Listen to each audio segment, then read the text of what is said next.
Queridos amigos, que a paz de Jesus esteja conosco, hoje e sempre. Falaremos hoje sobre alguns aspectos da obra Tempo e Amor. É um livro escrito por Francisco Cândido Xavier, organizado por Clóvis Tavares, com espíritos diversos. Prefácio de Emmanuel, né? E ele esclarece a questão do tempo e a questão do amor, né? E a maioria dos autores que participam dessa obra, em crônicas, sonetos, mensagens, viveram no final do século XIX. E nós vamos destacar aqui dois autores em especial. O primeiro, Alberto Santos Dumont, o pai da aviação, que escreve através de Francisco Cândido Xavier em 1948. Né? E também a sua mãe, Maria João de Deus, né? Que teve como missão, na última encarnação, a honra de ter sido mãe do nosso querido Francisco Cândido Xavier. Maria João de Deus e Alberto Santos Dumont têm apenas uma coisa em comum: nasceram em Minas Gerais no final do século XIX. E têm histórias de vida muito diferentes, né, que nós vamos tentar aqui relatar alguns aspectos.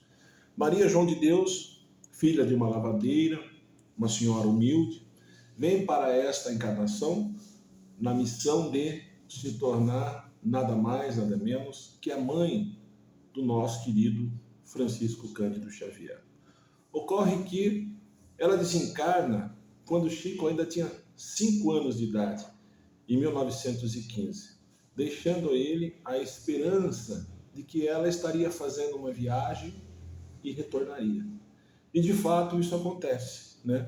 Acontece porque em 1935, através do próprio Francisco Cândido Xavier, ela escreve esse livro, Cartas de uma Morta. Meus amigos, se por um lado nós não temos nada a acrescentar no contexto histórico da última encarnação de Maria João de Deus, quando nós lemos a obra Cartas de uma Morta, nós percebemos que Maria João de Deus é um espírito altamente evoluído. É um espírito muito superior, né? Que se reveste da humildade para receber esse espírito extraordinário que é Francisco Cândido Xavier. E nesse livro isso fica muito visível, muito exposto, não só pela forma como ela se expressa, mas pelos assuntos que ela se expressa, né? E esse livro, de uma certa forma, é a maneira como ela coloca para Chico Xavier como é a vida no mundo espiritual. Ela relata a sua desencarnação, relata que lutou para não desencarnar, porque sabia que tinha uma prole muito grande que teria que cuidar, mas que chegou um determinado momento que a morte ceifou a sua vida, né? E chegando no mundo espiritual, ela se adapta, né? E em 1935 escreve essa obra, dando alguns aspectos da vida do mundo espiritual, inclusive falando de passagens sobre outras moradas, né? Maria João de Deus nos fala aqui sobre a vida em Saturno, sobre a vida em Marte, ou seja, é um espírito que realmente tem condições de se expressar de forma muito expansiva, né? Que contrasta com a sua vida humilde e simples lá na cidade de Pedro Leopoldo. O que é que eu quero dizer? Eu quero dizer o seguinte, meus amigos, que embora ela estivesse encarnada numa missão de ser mãe, né, numa condição muito humilde, era um espírito de alta evolução moral e intelectual, né? E isso fica demonstrado na obra. E ela nos traz uma mensagem no livro Tempo e Amor, uma das mensagens, né, que nos faz refletir. Porque ela escreve essa mensagem às mulheres, né, especificamente aquelas que se destinam a ser mães. E diz ela: a igreja doméstica erige-se novamente ao íntimo santuário dos nossos corações. Todas as edificações grandiosas do mundo pertencem a Deus. E apesar disso, somente os nomes transitórios dos homens falíveis surgem na publicidade de cada dia. Transformemos o lar no exemplo de cada hora, onde a fé seja um ensino de todos os instantes, a dor um motivo de resgate venturoso, a esperança uma aurora perene e o amor uma fonte daquela água viva que desdenta toda a sede do coração. A bem da verdade, meus amigos, Maria João de Deus, ela faz um questionamento nessa obra em relação à questão da postura das mulheres. Particularmente, eu não quero entrar nessa questão, mas é algo que nós devemos repensar, porque ela coloca a importância de ser mãe, ela coloca a importância do lar, ela coloca a importância de estarmos atentos a essas situações. E quando nós olhamos para os nossos dias de hoje, né, nós vemos que os nossos adolescentes estão sofrendo muito dessa alienação parental, muito por conta da necessidade da mãe, do trabalho. Lógico que eventualmente os tempos mudaram, mas façamos essa reflexão. É isso que Maria João de Deus nos fala nessa obra. Por outro lado, meus amigos, aqui também nós temos uma outra crônica do nosso querido Alberto Santos Dumont. Alberto Santos Dumont, ao contrário de Maria João de Deus, embora tenha nascido em Minas, na cidade de Palmira, atual Santos Dumont, né? Ele vem para essa encarnação, perdão, numa condição de espírito missionário. A família abastada, o pai era engenheiro francês, vem para o Brasil para trabalhar no desenvolvimento das ferrovias. Ele acaba amealhando recursos financeiros na condição de cafeicultor e Alberto Santos Dumont passa a sua infância na cidade de Ribeirão Preto, né, no estado de São Paulo, onde o pai é um grande cultivador de café. Só para os senhores terem uma ideia, a fazenda Ananindeua, onde viveu Santos Dumont, né, hoje é a cidade de Dumont, a 20 quilômetros de Ribeirão Preto. Né? A sede da fazenda hoje é o município de Dumont. Então, Santos Dumont vem numa condição muito diferente de Maria João de Deus. Vem numa família abastada, não precisava trabalhar, a ponto do pai, num determinado momento da sua vida, emancipá-lo e mandá-lo para a Europa. Ele vai para a França, né? Aonde, então, sem a necessidade de trabalhar, ele, que era um espírito missionário, né, acaba se envolvendo com o desenvolvimento de balões, para então se tornar até o pai da aviação. Ele faz diversos projetos, até chegar ao avião mais pesado, que era o mais pesado que o ar, que era o 14 bis, para se tornar, então, e reconhecido no Brasil, como pai da aviação. Ocorre, meus amigos, que Santos Dumont tinha vários desafios na sua vida. Né? Um deles era enfrentar a sua altura. Ele tinha 1,52 de altura. Né? Ou seja, o seu orgulho foi ferido nesse aspecto. E, particularmente, ficou ainda mais comprometido quando ele, Santos Dumont, é questionado sobre quem seria o pai da aviação. Porque havia uma tese de que essa titularidade caberia aos irmãos Wright, lá nos Estados Unidos. Né?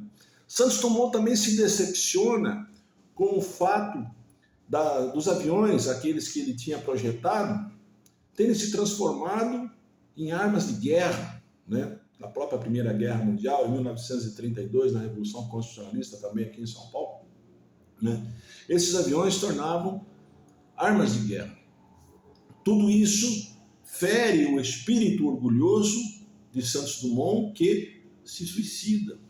Né? E aí ele chega no mundo espiritual numa condição muito difícil. Né? E é sobre isso que trata essa obra, que eu particularmente recomendo, chamada Ícaro Redimido, que conta um pouco da chegada de Santos Dumont no mundo espiritual, na condição de suicida, né?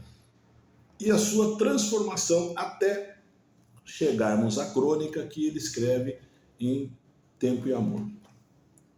Esta obra, meus amigos, do espírito Adamastor, é uma fonte que deve ser estudada, não é? É uma obra que eu recomendo para aqueles que ainda não leram e tiverem a oportunidade de ver, né, de ler, porque o espírito Adamastor, ele usa Santos Dumont como um pano de fundo, mas a bem da verdade, ele traz aspectos muito importantes da desencarnação por conta do suicídio. E conta especificamente, como foi dito, o caso de Santos Dumont. E ele faz algumas advertências, né? Lembrando que o espírito suicida, na condição de negar a prova, né?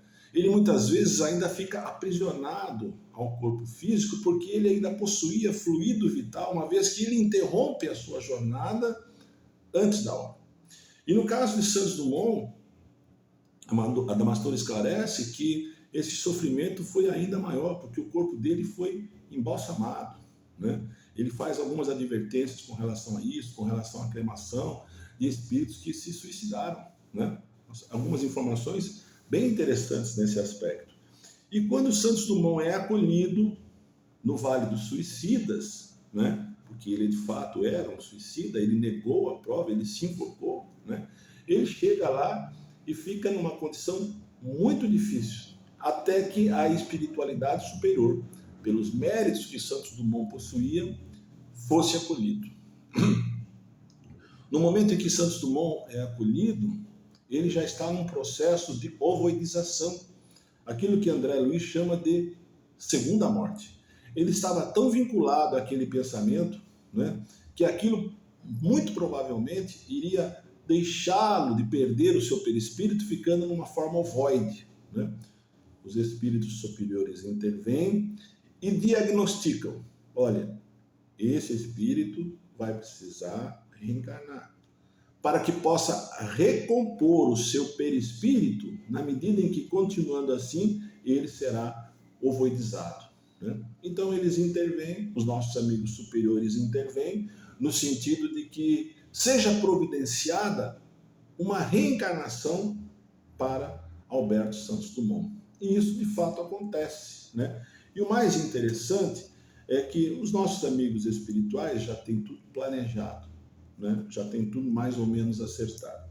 E reconhecem no Rio de Janeiro uma senhora de nome Catarina, né? Que foi contemporânea do espírito de Santos Dumont em encarnações anteriores.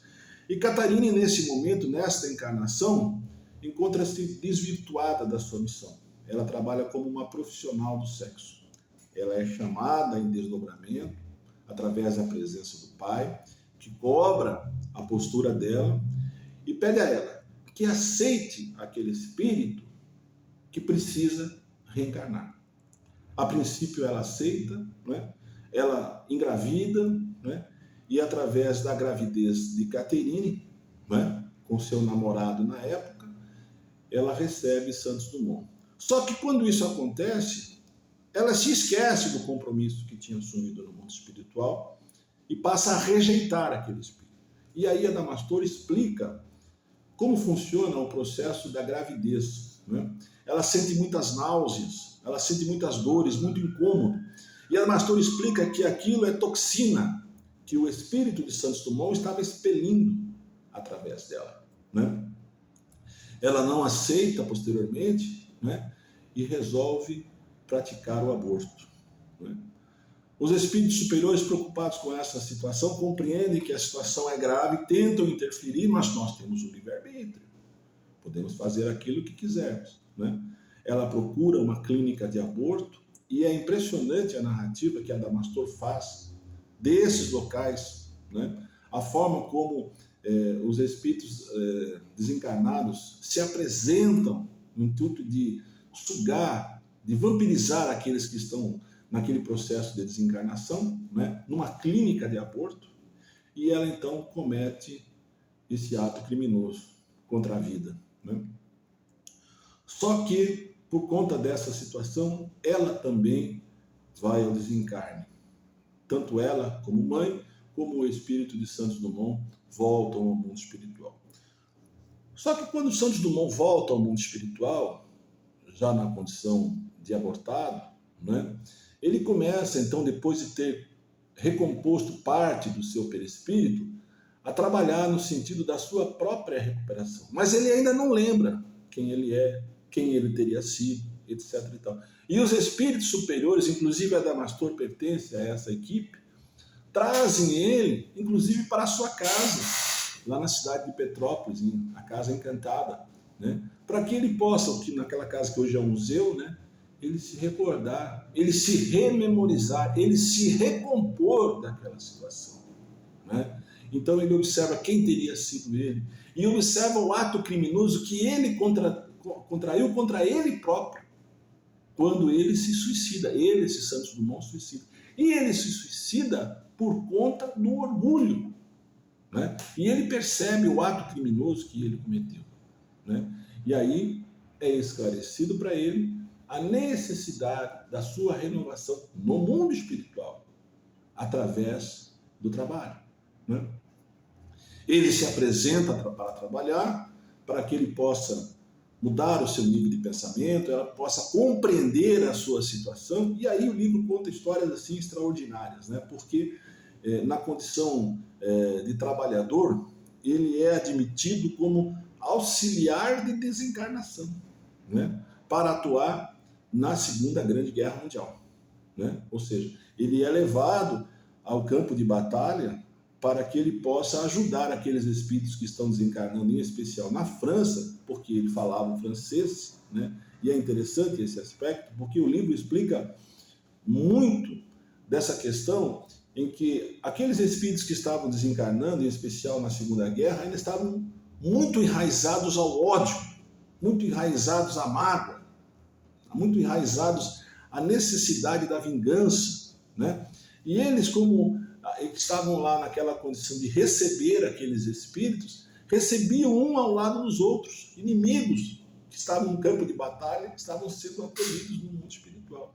E ele narra, meus amigos, nessa obra, eu recomendo, diria a vocês que essa obra realmente, volto a dizer, é uma obra extraordinária, aspectos muito interessantes de como o mundo espiritual atuou, em especial na Segunda Guerra Mundial, no sentido de interceder para que naquele momento as condições do planeta não fossem ainda mais delicadas. Ele narra aqui, por exemplo, passagens muito interessantes, como o dia D, por que aconteceu naquela ocasião, o espírito do capitão, que era meteorologista da Escócia, né, induzindo a Eisenhower a praticar o ato naquele dia, mas isso era uma intuição que ele recebia dos amigos espirituais. Ele explica, por exemplo, a necessidade, né, ou o momento em que Hitler, né, ataca a antiga União Soviética, explicando que se eles se tornassem aliados, fatalmente, um ao lado do outro, levaria o mundo ao final, né?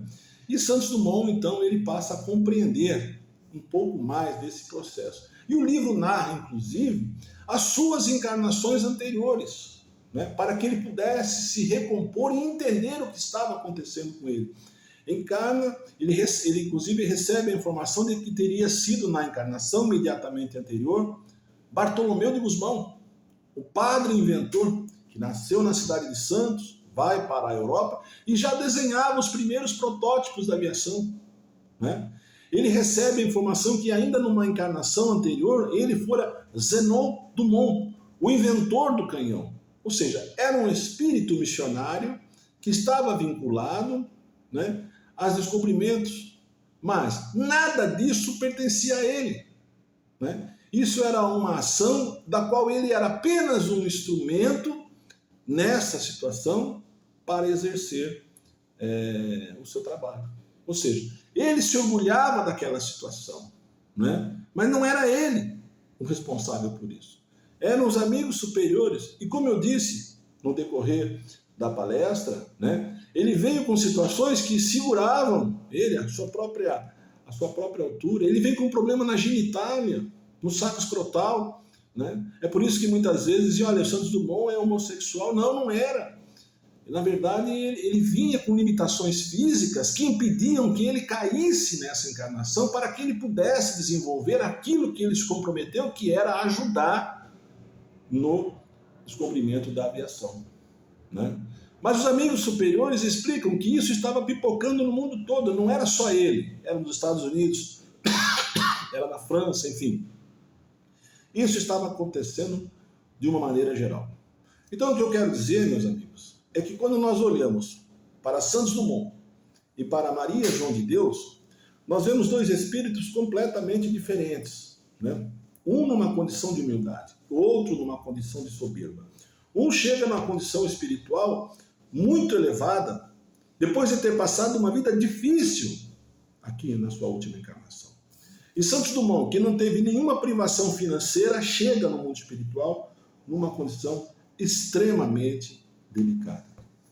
E isso nos faz repensar, né? Nos faz repensar que somos todos iguais, que todos vamos desencarnar e que quando nós desencarnarmos, vamos chegar no mundo espiritual sem os nossos títulos, sem as nossas posses, ou mesmo sem as pessoas que eventualmente achamos que estão ao nosso lado.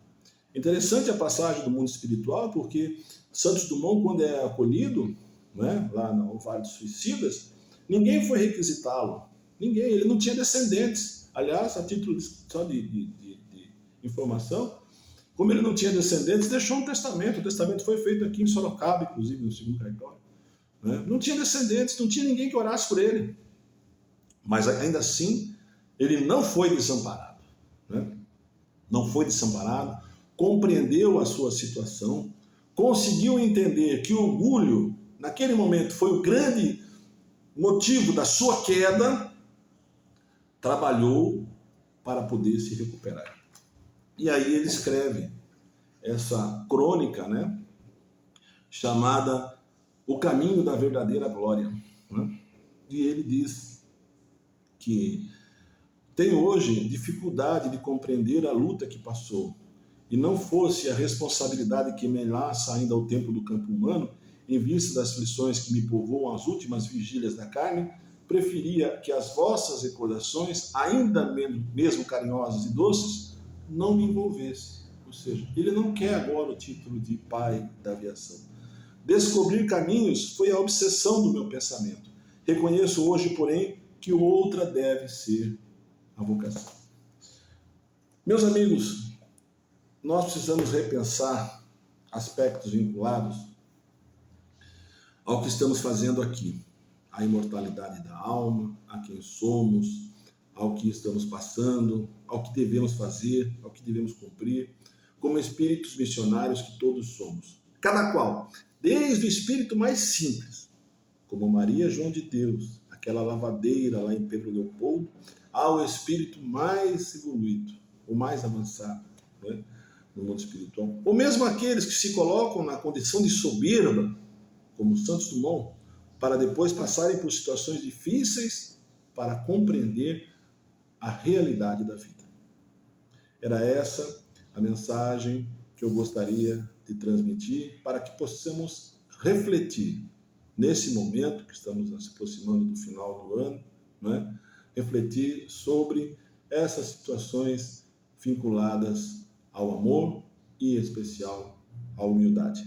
Agradeço a atenção de todos. Até a próxima.